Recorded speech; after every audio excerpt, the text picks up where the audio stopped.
Hi, everyone. I'm going to get started. I'm Michelle, and I'm part of the grant analyst team at GCA. And on behalf of all the GAs, we'd like to welcome you to the GCA Spring Forum. And today we actually have a special guest joining us, MAA. So as you saw earlier, we're recording this session per Washington State record retention policy, and we'll post the link to the recording on our website later today. We've prepared materials for the entire hour, which also includes time for Q&A. And some of the topics that we're going to go over were actually suggested by you, the departments. So hopefully they're of interest to you. And if you have any questions about any of the topics, feel free to throw them into the chat, and then we'll get to them after we cover each segment. And here's a quick overview of what we're going to go over today. We're going to start off with faculty effort recertifications and GCCRs, followed by some updates on the advanced budget request process and biennium crossover. A quick reminder on the Washington State estimate letters, and then we'll move into expense transfers and revised invoices reports and invoicing with backup requirements. And then we'll close out with an overview of the budget closeout process. So to start us off, we have Jesse from MAA. Hey, so I'm Jesse from over from the management and accounting analysis team. So, well, first, I guess I'm going to introduce myself, going to talk about recertifications and how to avoid them, and then talk a little bit about some of the GCCR grant and contract recertification reports. So first, I'm Jesse Rice. I've been working at MAA since this year, and previously I worked in grant and contract accounting for a couple years. Go to the next slide. So this is mostly for people that work with effort reporting in their departments. So if this isn't super relevant to you, just to give you a little bit of context, what is a certification in the first place? So essentially, faculty are compensated by the university for any time that they're spending working, and essentially they're certifying on our what we call an effects effort report. They're certifying that they spent, a certain percentage of their time on each award, and this is a federally mandated process. Go next slide. So I explained a little bit about what a certification is, and so what's a recertification? So a recertification, kind of obvious from the name, is anytime you have to redo your certification, and these happen anytime that salaries are moved. And next slide, please. So kind of the reason that we're talking about avoiding recertifications today is because they pose an audit risk. Every recertification is like a miniature red flag. And if you kind of want to think about this conceptually from the auditor's perspective, essentially, maybe on January 10th of a certain year, a faculty member is looking back at the last 6 months, and they're looking at a document that outlines how they spent their time, and they're saying, this looks appropriate, and I'm officially certifying that this is what happened. And then when we have departments posting late salary transfers 6 months, a year, a few months later, and the faculty's coming back in and saying, oh, actually now I think that this is the most accurate way to represent how I spent my time. If the salary transfer happened 6 months later, now they're talking about a whole year in the past. And so that's kind of explaining why, from an auditor's perspective, this raises a little bit of a red flag. So if we go to the next slide. So just as a scenario, kind of explaining when this might happen. So sometimes we have faculty that are working on a project that they've told their department, I'm going to be getting this funding. It just hasn't officially come through yet. And so I'm just going to be charging these things to a departmental budget. So in the current state, we're just making those charges to the departmental budget. And if you go to the next slide, kind of an ideal state for us would be that we use advanced budgets for these charges. And so that way we don't have to be salary transferring all of those expenses from a departmental budget to the budget that gets funded later on. We understand that advanced budgets aren't always a possibility. There are situations where you can't use an advanced budget, but we do just want to encourage, especially the GAs are going to be talking a little bit later in this presentation about a new process that's hopefully easier for everyone to set up advanced budgets. But we do want to encourage you. We do see it happen that there are a lot of situations where a department could use an advanced budget and they're not. And so we just kind of want to encourage you to use them when that is possible. And if we go to the next slide. So just a little bit of a recap about how you can, as a department, avoid recertifications. So you can set up and use advanced budgets when appropriate. You can try to make salary transfers as early as possible to make sure those budgets are all set before the faculty certifies. And then, of course, you can make sure to review your faculty effort certifications before the faculty go in and look at them and certify them. Because as members of the department, you're all the financial experts of what's going on with the grants, and the faculty might not be spending as much time and have as much attention to detail to some of the nuances that happen with these. And so you want to make sure to look at it, make sure to be processing the transfers you need to process before they go in and certify. And so next slide, pivoting to talk about the GCCRs, which are grant and contract certification reports. So just a quick overview, these are for non-faculty members for capturing their effort. And so if you work on these, you would know that previously, before COVID, they were done completely on paper and stored in files. And so if you go to the next slide, what we would like to see going forward and what was announced with COVID is a digital transformation. So we want departments to be saving these files electronically. Some faculty might still want to sign them on paper, and then they have to scan them so that you can save them electronically. According to record retention policies, these need to be saved on some sort of departmental share drive that's regularly backed up. And you can see here, we have a little picture of a really simple way that we recommend organizing them. You can have it by quarter, by org code, PI name. And then secondly, I do just want to give a shout out. We had communicated this before, but I want to make sure that people know, if they haven't heard, that the record retention for these GCCRs has changed. It used to be 6 years and now it's 12 years. So just make sure that you're not going in and deleting anything, because these are now going to be held for up to 12 years. And then something I did not include on this slide, because I just got a chance to meet with the record retention team. They said that they'll actually be accepting paper records. So if you have a bunch of boxes full of GCCRs sitting around in your department, you can actually bring those all to them. They'll be accepting them up until February of next year. And that's part of their goal of getting the university to be more organized from an electronic perspective and trying to get rid of a lot of paper processes. So if you go to the next slide, and I'll post their email in the chat after I finish talking. So again, 12 years is a really long time. These records need to be findable in case there's an audit or a record request. You should have some sort of standard documentation in your department about how you're saving these, who's completing them, how that process works for you. And then there should be multiple employees in the department that are able to access this. There's multiple, in 12 years, there might be multiple turnovers of employees. And so you want these records to be findable by whoever's taking over. So these are all good practices to have. And I think going to the next slide, I think we're open for any questions now, because that concludes the MAA portion of today's presentation. I don't see any questions in the chat just yet. We can give it a minute or so if anyone has any.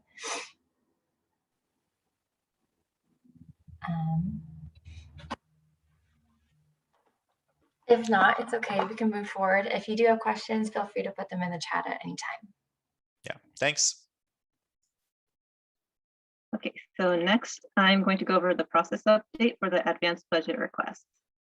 So as you know, the current process, the existing process is like this hybrid electronic and paper process where you submit like the request electronically, but then getting the approvals and submitting the actual request to GCA is more of a manual process. So it's not very centralized. And also there are some system limitations. So for clinical trial budgets, we actually do allow an initial budget period of 12 months, but SAGE currently only allows you to request an initial budget period of 6 months. So then what happens is that after you submit the request and then generate that PDF or paper form, you have to manually revise the end date on it before you submit it to GCA for processing. So then this creates like this discrepancy between what's in SAGE versus what's actually being processed. So this new process that's being rolled out is going to be a lot more centralized and a lot cleaner. We're really looking forward to it. It's going to be entirely in SAGE.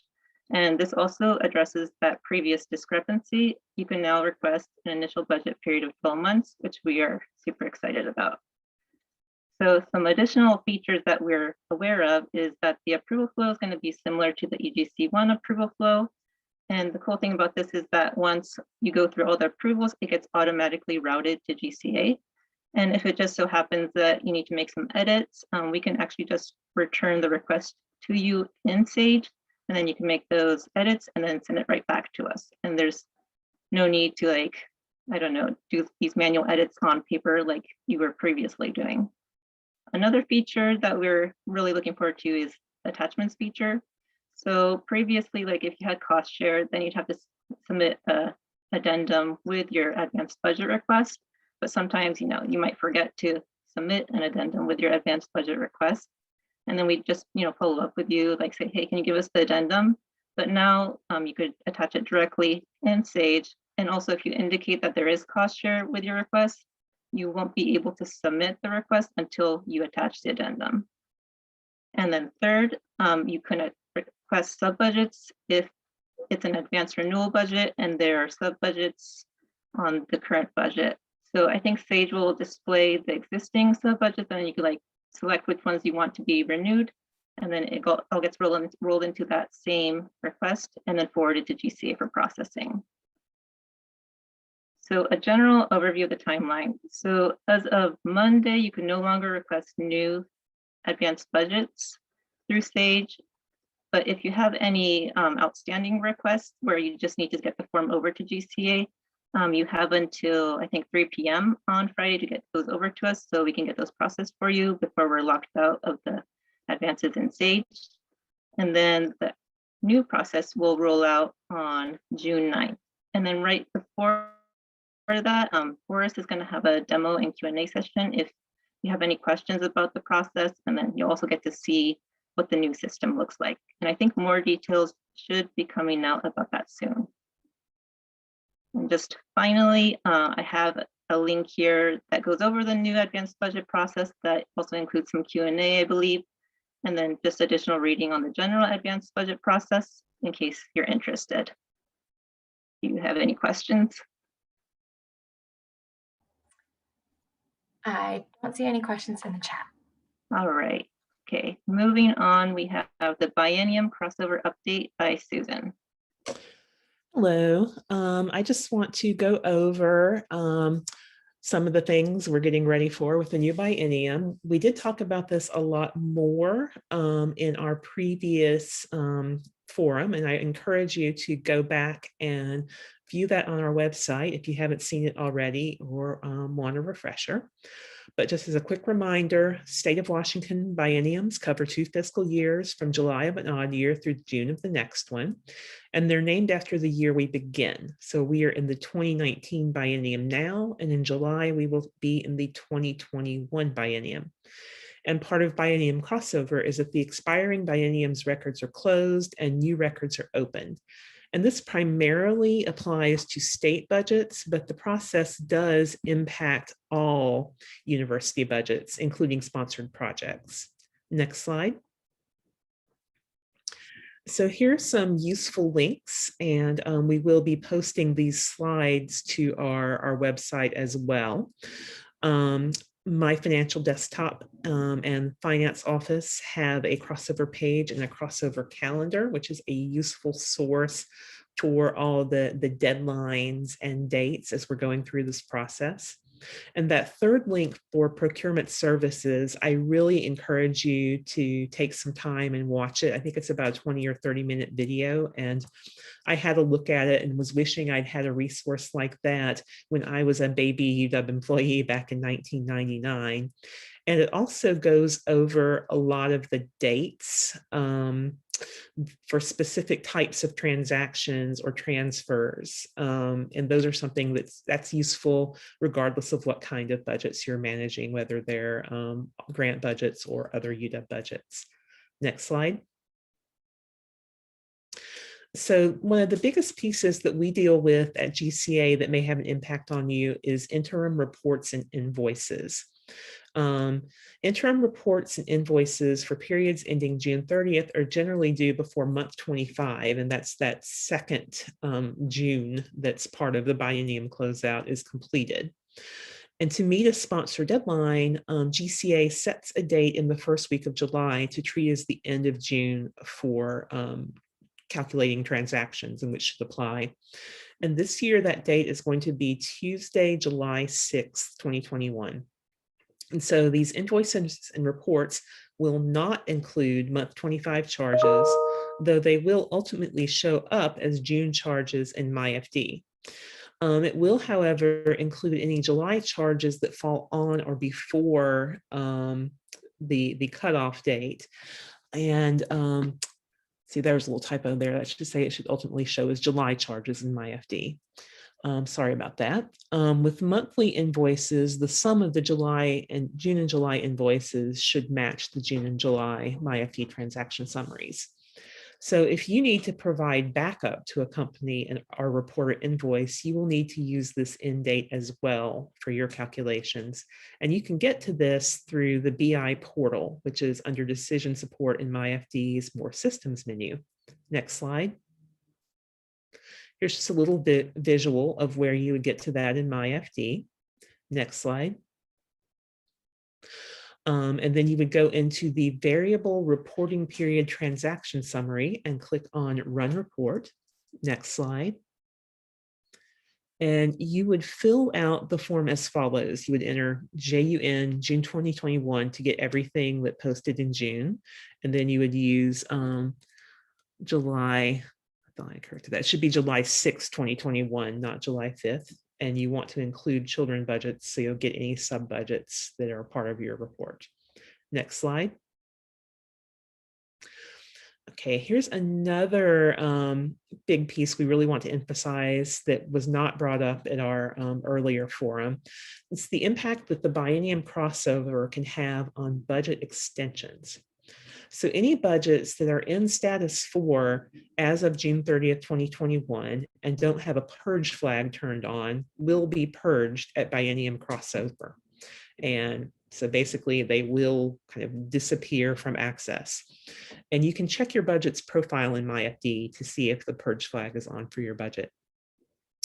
So if a sponsor issues a no-cost extension or a supplement extension for a status 4 budget after the purge is completed, we can't revive that budget number. We will have to create a new budget number for the extension. And this creates challenges for properly reflecting cumulative totals, particularly if we're invoicing the budget.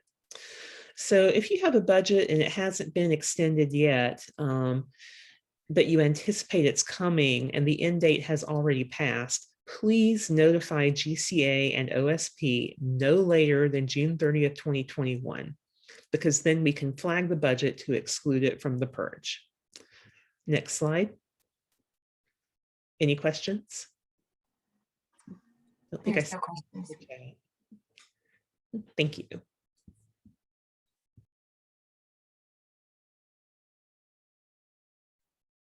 So moving on, next I'm going to have a quick overview of the Washington State Award estimate letters. So for Washington State Agency Awards, we're required to submit either an invoice or an estimate letter for services rendered through June 30th by the state cutoff, which this year appears to be July 16th.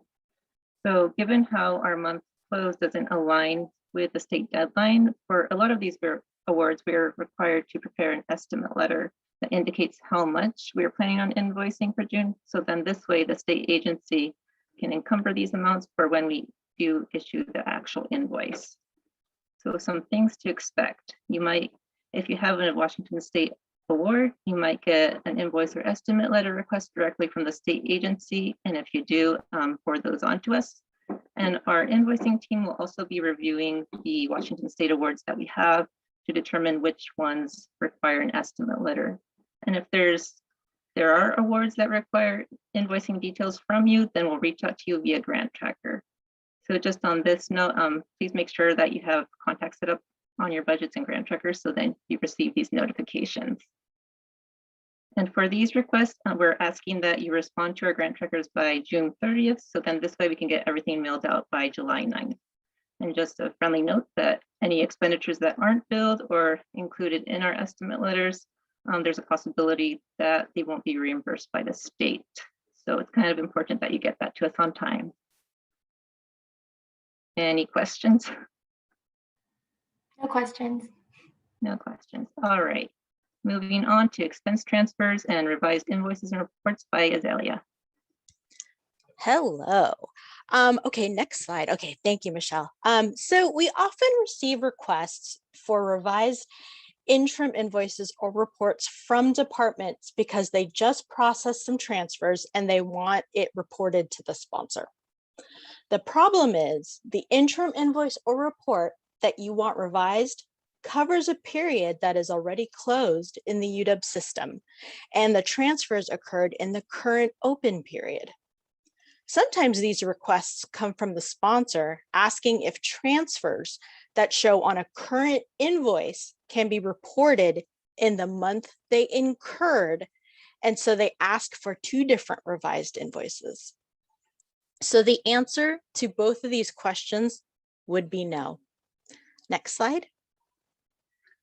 I know this is a very disappointing answer, so I wanted to take some time today to explain why we cannot process your revised invoice or report request. So the biggest thing is the month is closed. The month cannot be reopened, and the UW does not process adjusting entries to prior months. We can only make entries in the current open month. So for example, say you are reconciling your budget, you notice that some salaries posted to the wrong budget and you make a correction now. That JV is going to show up in the current open month on the correct budget and not the month the salary occurred, because it already did that when it first posted. But there is a caveat: that transfer that you make will reference the original posting date. So that's in order to tie it back to when it really occurred. So our invoices and our reports really need to reflect what is posted in MyFD for that time period. Does anyone know why this is very important? The reason why this is very important is if we didn't do this, this would be actually a huge audit finding, because it would look like we are trying to misstate our records, which would be a risk of material misstatement. So we really have to make sure that an auditor can look at our invoices and look at our reports in confidence and be able to pull up MyFD, which is the official UW financial records, and see that they match. Next slide, please. So how can a department decrease the need to revise an invoice or report for missing charges? So as stated earlier, in a couple of slides, we really encourage you to set up an advanced budget. The new and better process goes live on June 9th in 2 weeks, so we're all very excited. And if a sponsor asks for an urgent invoice due to a lengthy contract negotiation, we can provide that within 24 hours because the records are all there. We just have to wait for the system to update. Once we enter your new award in the system, we need the invoicing system to also update, and then we can put that out. If your department does not use advanced budgets, or unfortunately, if your award is not eligible, please make sure to transfer all charges from your holding budget to your new budget as soon as possible. The other thing that we really encourage is to also reconcile your budgets monthly. You will catch errors and can make corrections very quickly. And as a compliance reminder, transfers processed after 120 days are an audit red flag and will require explanation as to why it was not identified in a timely manner. Next slide. So what if you get sponsor pushback about the revised invoice? Go ahead, send them our way. We know this can be a very stressful situation, so let us do the explaining for you. Usually once we're able to talk to the sponsor and kind of point out why we can't do it and offer some alternatives that we can do it, that usually resolves the problem. So for example, we can provide estimates with your help, and that usually is helpful to them. And so they understand why we can't do the invoice and are willing to take the estimate in its place. Next slide. So does anyone have any questions? We do have one question in the chat. With sponsor pushback, which email should we use to send them to? Oh, please send them to GCA help.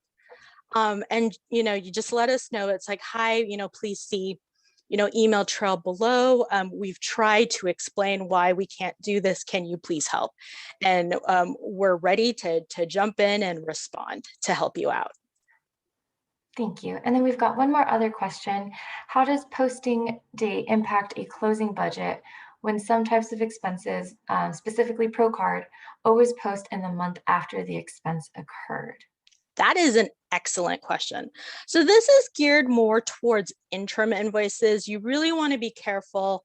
You really don't want to manipulate the data that much with interim invoices. It causes, some issues going forward. But with final, we actually have some leeway there because you usually have about a 60 to 90 day period where you get to close your budget. So of course there's going to be transactions that post after the budget end date, or you will discover expenditures that should have posted to the budget.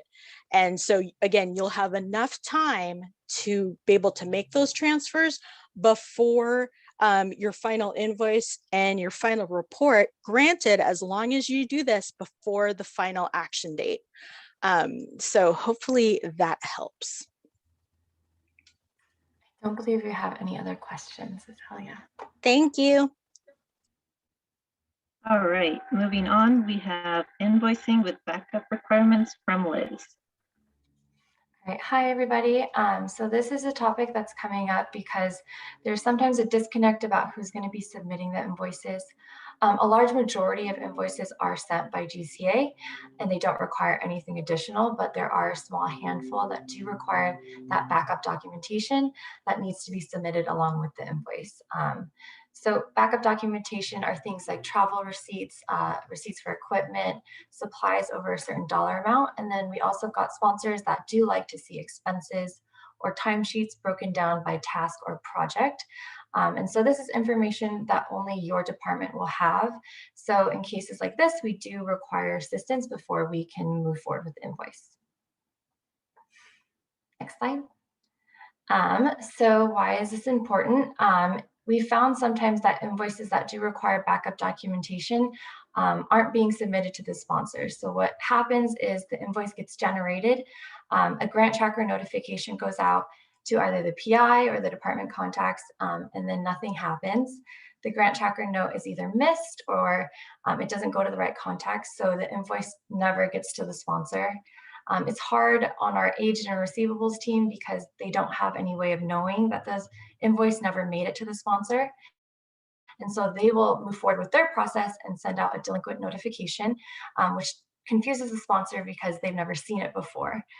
This also poses a risk that the sponsor will not pay the invoice since we're not following the award's invoicing terms and conditions. So we always want to stay in good standing with our sponsors. So if you see that your budget does have any unpaid invoices, it's good to look into that. If you look at the example below, on the right side, the open invoices are highlighted. And then at the bottom, you'll see that there's a list of unpaid invoices. This example is a good one as well, because if you look at the due date to the right-hand side, the first 4, the due dates have been updated.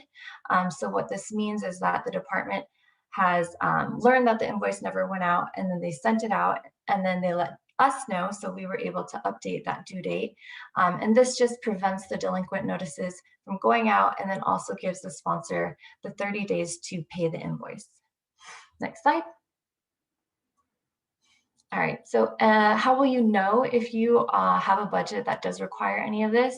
There's a few ways, but the first one is your award document. It's always going to be outlined in there. If you do see any special invoicing requirements, like this one, it says, invoices require a list of locations, including the hours worked.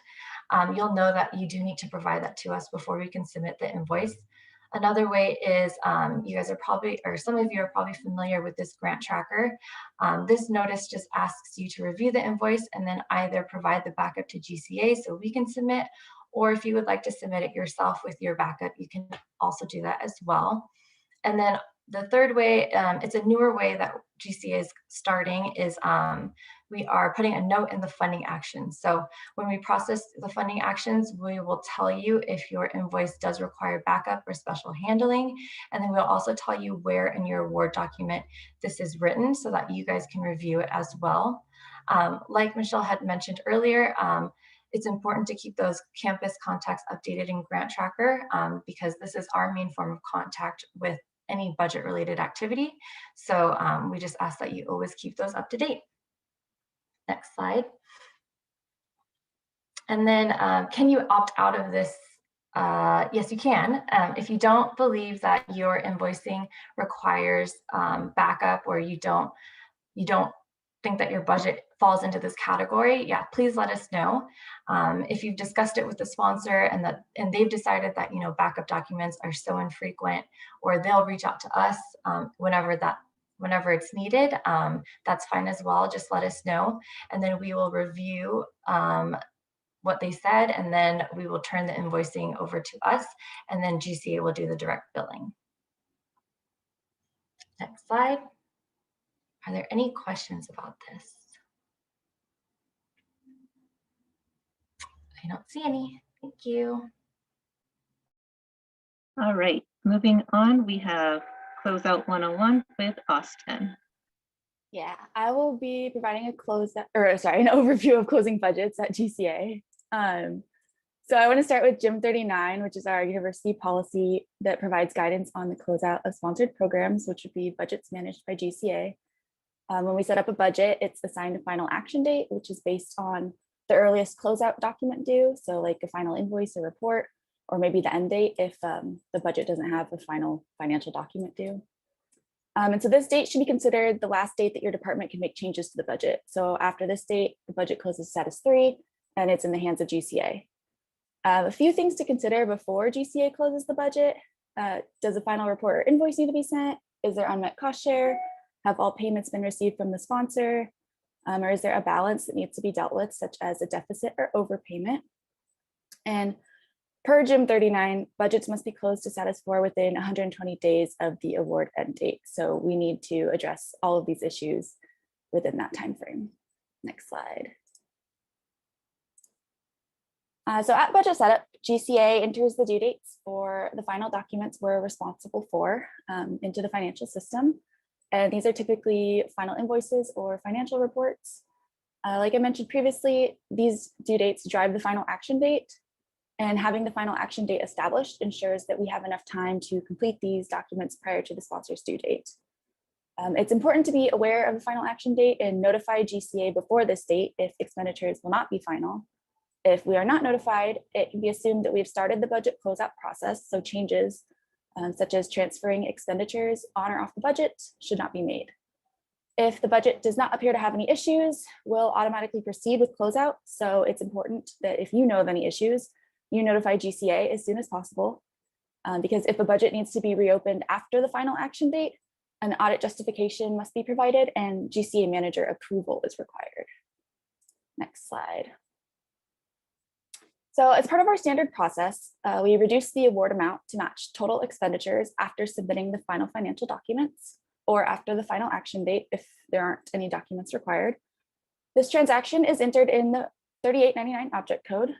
If the budget is cost reimbursable, this reduction should not involve returning actual cash, but the only time we would return actual cash for a cost reimbursable budget would be in the event of like an overbilling. And the purpose of this closing transaction is to provide a clear picture of the true balance. The amount in the balance column in Grant Tracker is based on the award amount. So when the award amount is reduced to match total expenditures, you will clearly see a cash surplus or cash deficit, which can be calculated based on the total receipts minus total expenditures, or a balanced budget, which would be ideal. And that would be for cases where we've only billed up to the total expenditures. Next slide. Unmet cost share. So cost share requirements need to be satisfied before the budget is closed. It's recommended that non-FEC cost share is reconciled and reported to GCA at least quarterly. FEC cost share should be certified to meet the deadlines set forth by Management Accounting and Analysis, or MAA. If your award has an FEC cost share commitment that will not be certified prior to the final action date, please request an interim cost share report from MAA so that we can include the projected total on our final report or invoice to the sponsor. Final invoices and final reports may be held up if the cost share appears to be unmet. Next slide. Sponsor payments. So for invoices generated by GCA, we are able to track the receivables and follow up with the sponsor if invoices remain unpaid. We cannot close the budget until all payments are received. Form of payment 11 budgets are the ones for which your department generates invoices, and the award and revenue increase as payments are applied. For these budgets, please make sure all payments are reconciled and applied to the award before closeout.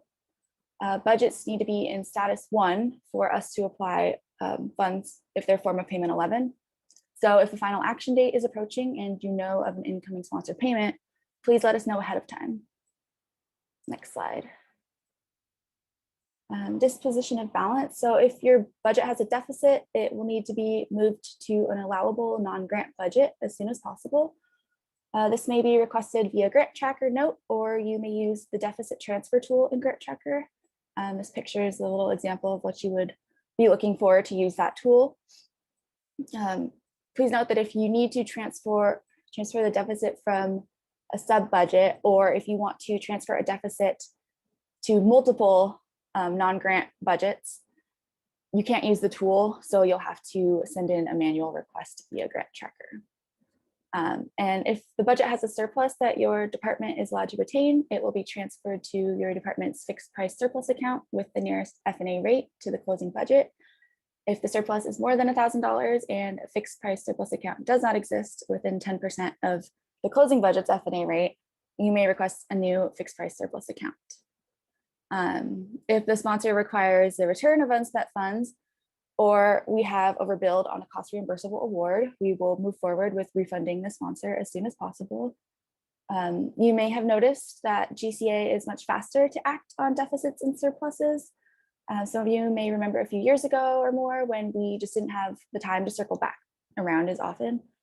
So if you've chosen not to put your name on the budget as an email contact, we may not know who you are and we may not be able to reach you. And any unresolved deficits will go to OPB and they will resolve it within 30 days from when they get that from us. Next slide. So I think the bottom line is after the final action date, we are working on closeout. So the day after the final action date, the budget is considered in GCA's hands to complete the final financial documents. If the budget is in balance, we will close it out as soon as possible. If it's in deficit, we will be contacting you right away for resolution. If you have a cash surplus and we are required to return it to the sponsor, we will be refunding it right away. And if there's a surplus you can keep, we will be reaching out to you for a surplus budget to transfer it. And once all documents have been submitted and any apparent issues have been addressed, we will automatically proceed with closing the budget to status 4. Next slide. Any questions? I don't see any in the chat. Okay.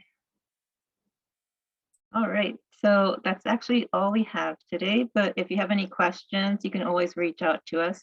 If you have a budget specific question, you can contact us through Grant Checker, or you can also email us or give us a call. Our phones are open from 9 to 4 now.